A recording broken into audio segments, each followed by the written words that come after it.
What's up, everybody? It is I, Eddie, here with an episode of Eddi The Ficritic.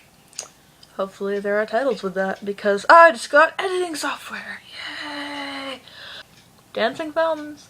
Anyways, yes, it is time for another episode, and I have been reading like crazy all effing week. Let's begin with something suggested by mychemicalbitchbot, which not to be confused with bitchbot, who is a different person, I think. There's also two I am a graveyard. So there's I_am_a_graveyard, and then there's I am a graveyard. Honestly, the one we're talking about right now is the underscore one, suggested by mychemicalbitchbot. It is the story, well, you can hide a lot about yourself. And this was a pretty nice little story. It's all about Frank, a closeted, straight-laced Catholic boy with a good relationship with God and a crush on Gerard. Then you've got Gerard, who's a very uncloseted gay boy and wants Frank so badly he just about jizzes every time he's around. It seems to be a theme in these Ferrards. Then you've got Bob. Bob wants Lindsay, which is strange, but lovable, because it's Bob. Mikey wants Alicia, obviously. Jamia, who is a horror fan. There's a club called the We Love God Club. And she is the president. And Frank is a member, because Frank's a good little Catholic boy. I have a question, though. Where is Ray?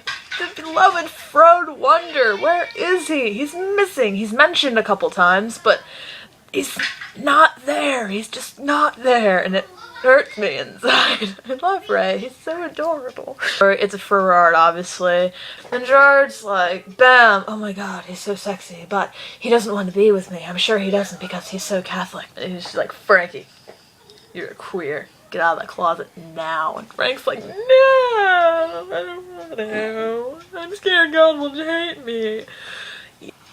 Hi, you fell out of the gay tree, hitting every gay branch on the way down. You landed on a gay guy. And you did him. I can't do a very good Karen Walker. Sorry. Yeah. You know, dramatic, but not too dramatic, which I find appealing. So they end up together, because apparently Frank is gay. Which, oh, didn't see that one coming, did we? No. It's very good writing, very intriguing, and of course, fluffy as a cloud's ass. Yeah. Next suggested story that I read was 100 Ways to Torture Gerard Way. Several people have requested this, so I'm finally going to review it. Let's go. So, it was fucking brutal. It's exactly what it sounds like. The 100 Ways to Torture Gerard Way. And so far, I think she's up to, like, 40 or so? I don't remember how many there were. I just remember that I'm just like, God! The escape is 99. You are a sick fuck. Want to get coffee afterwards? Yeah. Let me just give you the highlights. 12. I don't think that's right. Just denailing. You know, taking pliers and gripping that fingernail and just yipping it. Yeah. Ow. I gagged and cringed. Like, holy fuck. No. I can't do this. Most of the story had me going like this. I don't want to read it, but I have to. Then there was 26, which was forced murder. Dude, I had like tears. There was like tears about to start to fall down my face. I was like, oh no! No, not this. No, it's got me crying thinking about it. It was horrible. Horrible in the best way. Because I'm a twisted fuck as well. 33, slits between fingers. And slits between fingers, reading the title, I'm just like, fuck no, no! Yeah, that was just like, ugh. Bleh. It just reminds me of on Jackass when Steve-O's paper cutting the webbing of his fingers and toes and his eyelid, and it was just like, yucky. Number 35, chapter 35, was eating fecal matter. Again, just reading the title, I'm like, fuck no. After started reading, I kept gagging, and I nearly puked. Which I think is a good sign.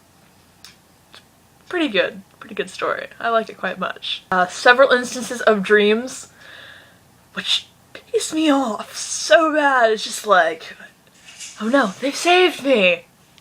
Dream. Like, what the fuck? Seriously? Get my hopes up forever for nothing, and then just like, crash.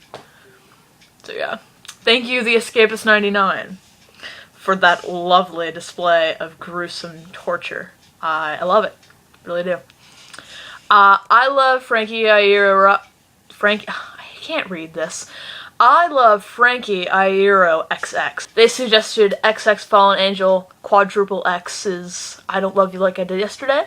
And Fallen Angel comes back with, no, don't review me. Don't review me.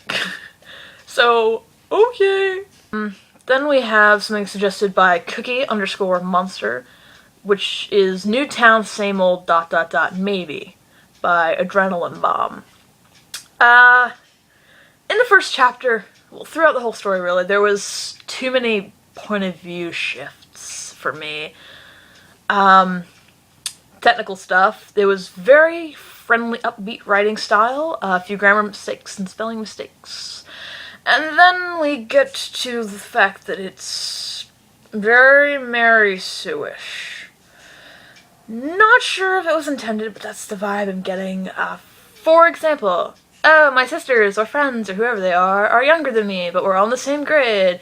And the bit about kicking open the door in math class and being all, hey, we're the new kids. Yeah, Mary Sue. Not a fan of Mary Sue. Just not my thing. So, apologies. On a scale of 1 to 10, 1 being like writing like RYTIN, writing like LYK, DIS, and 10 being Salinger, who is a god. This story is a solid 3. I mean, some people love Mary Sue, and others, like me, do not. Hopefully you didn't take this too bad, Adrenaline Bomb, because you said so yourself in the summary of the story. First fanfic, and it's terrible. So, at least you're not in the dark about that. Continuing on. Suggested by xblckhrtxx, Pretty Eyes by the Escapist 99. It's a sappy story about Gerard being raped and having his eyeballs dug out, and dealing with the repercussions. Gerard is, I want to say hinted at, but I'm not sure that's the appropriate thing to say. But it is a good story, nonetheless, because the Escapist 99 is like, Bella Vita by agentkilljoy. Another one of my negative reviews. Apologies, but it happens. Poor grammar, sentence structure, incorrect word usage bothers me a bit. Mary Sue type of protag, but this is a good thing. It has a bit of a plot, which, plot's good. Plot's good. The new kid finds best friends in the gang. It is an original character and Mikey pairing. On a scale of 1 to 10, again, 1 being right like this, and 10 being Salinger. This is a 4. A good 4. If only because it has a plot. I highly suggest a beta. Chloe's Green Day, who I will probably put a link to in the description. She is offering her services as an editor, and may I say she is one of the best writers on this site. Honestly, I love her to death. She's a great kid. She's younger than me, and she's a better writer than me, which is just like, oh, embarrassing, but honestly, she's great. I think you will get along because we all kind of get along here, because we're like a family. Next story we have is Will You Promise Me Tonight by cosmiczombie, which is a good size one-shot. It's over 9,000 words, something that really appeals to me. It's like, 9,000 words. I must say, man, it's a very moving story. It really is. You know, the typical Gerard and Ship Place and Frank Saves Him sort of stories. But this just has something special that stuck out to me. It doesn't have overdone descriptions, no fancy schmancy author shit. It just has the sense of realness that a lot of people don't capture nearly as well as they should. I commend you for this. I really do. It's another story by cosmiczombie. I think she suggested these two herself. Was Trying to Escape the Inevitable, which is Frankie, the picked-on misfits-loving misfit, comes home after a beating by bullies, where his best friend, a blue-haired tuffy girl named Ocean, appropriately, because she has blue hair. Anyways, Frank's best friend attempts to comfort him. At dinner that night, Frank is informed by his stepfather that they're his children. His stepfather's children are coming to live with them, and guess who they are? That's right, Gerard and Mikey. Mikey's very shy and mousy and Mikey-ish, and Gerard is a bit of a cheerful dickhead, to say the least. Yeah, and then one thing I have to say to the character of Gerard. Gerard, why are you not being nice to Frankie? Why? My Frankie's adorable. He's great. Why do you gotta be mean? Note to cosmiczombie, whose dick do I have to suck to get as many reviews as you? Because I will totally have my buddy suck their dick, so I may get 20 reviews too. I think that's like, oh my god, how do you get 20 reviews? It's honestly, god, that's a lot of reviews, man. I'm lucky if I get like 4.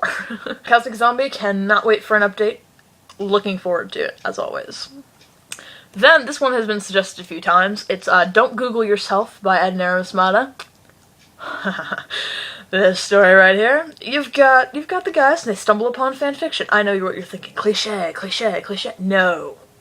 Because these guys, the guys who are, I want to say that all of these guys are in it. I don't remember. I think it's all the guys in MCR. Pete and Patrick from Fall Out Boy. Ryan and Brendan from formerly from Panic at the Disco, Ryan and Brendan, and the twin German guys from Tokyo Hotel. They're all in it, and most everyone has dated Pete apparently, because he's such a, what's the equivalent of womanizer? A manonizer? He's a manonizer. That sounds like mayonnaise for some reason, and I don't like mayonnaise. Manonizer. Mayonnaise. Manonizer. Mayonnaise. I'm just gonna call him mayonnaise. Yay, mayonnaise. No, I hate mayonnaise. It's fucking nasty, okay? Yuck. Yeah. I did not read the smut, as I'm not a particular fan of boy, especially a motherfucking foursome of gay men sex. OM jizzles. Yeah, there's a couple quotes I would like to share. There's a moment, this isn't quoted exactly, but it's just, this is how I pictured it. Bottle blonde? You take that back. That's how I imagine that going. You fucked Frank in my wife's corset? Yeah. Why have you turned the van into Gerard? Well, how do we turn it into Gerard? Small, dark, and smoking. Ah ha ha ha. Funny. And then you have the twist at the end, which was like, oh my god! I tend to be covering my face a lot with my aw. OMG. I don't really do that in real life. I don't know why I'm doing it here. I gasped, shrieked, and nearly pissed myself from laughing. I had tears in my eyes. It was just great. Great, great, great, great, great. Loved it. Then we have, suggested by Vengeful Scout, we had If I Crash on the Couch, Can I Sleep in My Clothes by Paranoia, Destroya. This story did not really capture my attention much. I just kept waiting for something to happen, which I hate when I have to read that. Stuff like that. Gerard and Mikey are new. G meets Frank and immediately falls for him. They fall for each other immediately. Love at first sight. OMG.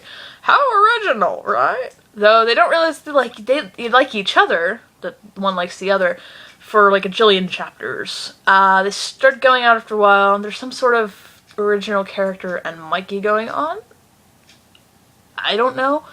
Two of the original characters are named Amy and Emily, but they have these spelled funny names, which I'm assuming are supposed to be like Japanese or some shit, like Amy E and Emmy E. I don't know. I can't pronounce them. And it gets confusing which one you're talking about because the names are so close together, which I suggest changing. That's something I suggest. Then we have, by Vengeful Scout herself, or himself, I don't know, just clarify who you are. Clarify if you're male or female on your profile, please. It makes things so much easier. Yeah, The Damned and Devine by Vengeful Scout. It's basically, they get a Ouija board, and they're at a house. Some guy just hands them a Ouija board. They're all drunk, getting into their house. Man, Ouija board, walks up, here. They take it, go in the house. And then weird shit starts happening. It's like, what is going on? And then, like, everyone's like, I don't want to touch the Ouija board anymore. No, me either. Yeah, it's kind of fucked up. I liked it though. Pretty good job being frightening. One thing though that I'll say is that the dialogues are kind of pushed into one big paragraph. Like you've got like Frank said that it was quite a shame. Gerard said blah blah blah. It isn't written like that obviously, but it's all in one big paragraph, and it's kind of confusing as to who's talking about what. And it's also contributing to that fact is also a contributing factor is that there is a lack of punctuation. Lack of punctuation can cause really big problems. It just doesn't make everybody happy. Yeah. Next story we have is Die School Musical by Scarlett Finch, 2027. Yeah. This story. This story right here, bro. This is probably one of the favorites of the week. It was suggested by mikeywayily, which apparently means Mikey Way I love you. I want to say. Yeah? Okay. What else would ILY mean, Eddie? Oh, I don't know. I love yams. Yams! Oh, I love yams. Doop, doop, doop, doop, doop. Yams. I'm just talking about food this whole time. Mayonnaise. Yams. Mayonnaise. Yams. Yeah, sorry. I'm... Yeah. Anyway. So basically, Die School Musical is... So Gerard signs up to be in the musical. He didn't really want to be in the musical, but he's in the musical. And then, will Gerard just turn his back upon his brothers for this musical? I can't spoil that. Read the story. A dialogue between Frank and Mikey, I want to say. Here we go. Only by losing can we recognize a win, screams Frank. We're never gonna win anything, says Mikey. The Sex Pistols never won anything, says Frank. That was back in the 70s. No one won anything, says Mikey. The 70s produced some of the best music of all time, said Frank. Because they were too depressed to do anything else, said Mikey. Are you saying you don't like the 70s? Says Frank. Maybe I am, says Mikey. Yeah, it was hilarious. Just so well written. Like, amazingly well written. I'm, like, shocked at how amazing it is. It's just so good. I hadn't read it before because I'm not a fan of the musical business. I like some musicals, not a lot of musicals. And just High School Musical just ruined everything for me, really. Anyway. Next story is The Local Scene by Miss Fungal 57. Basically, you've got chick who auditions to be an intern for bands, and My Chemical Romance picks her. And there's, like, her paired with Mikey or something. Not particularly engaging. It's kind of cute, I suppose. And the writing's alright, but it just doesn't really hold my interest. Dialogue tags are also confusing, in my opinion. Like, you've got, what's the chick's name? Eva. You've got Eva saying something like, "Oh, I love you, Mikey." Paragraph. "Oh, great, I love you too." And then, parentheses, and beside that, "I blushed." Kind of confusing. If you can see what I mean. Yeah. Just a bit confusing as to who's talking. So, yeah. So these last two stories are by SpiderDuck2, who is also the writer of, this is one of them that I reviewed, but it's a great fucking story, of Scarecrow. OMFG, it's amazing, and she hasn't written on the site in forever, and it's like, just give me Scarecrow, just update Scarecrow, please. It's so good, it's so good. Anyway, but these are two of her first couple stories. This one is called Corrode, and it's basically like a really it's like a letter from Mikey to Gerard. Mikey's apparently been drunk since age 6, and nobody fucking notices, which is really sad, because everybody likes Mikey. Why wouldn't they notice him? All he wants is for his big brother to notice him, and Gerard's too busy being the center of attention, and nobody notices Mikey, and it's really sad. And I really liked it. It was very touching. Very well written. Enjoyed it very much. Then there was Dance Dance by Spider Duck 2, and it's basically Gerard has sexy dance moves. It's mostly a little rant by Frank about how Gerard is such a fucking stripper and a tease. But it's really cute. It's like an adorable rant. He doesn't say it out loud, it's only in his head as he's staring at Gerard. Gerard going, what the fuck are you doing, man? Yeah. So yeah. That concludes this episode.